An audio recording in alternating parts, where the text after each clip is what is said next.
Hi, this is Subaru 2020 Forester, and the ignition is on. The car is in idle right now.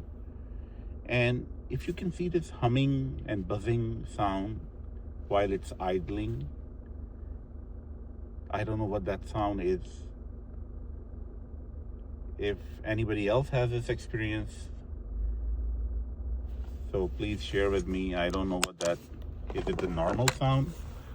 I heard so many YouTube videos where people said there's a funny noise or sounds coming from the, under the hood. But this sound you can heard inside the cabin.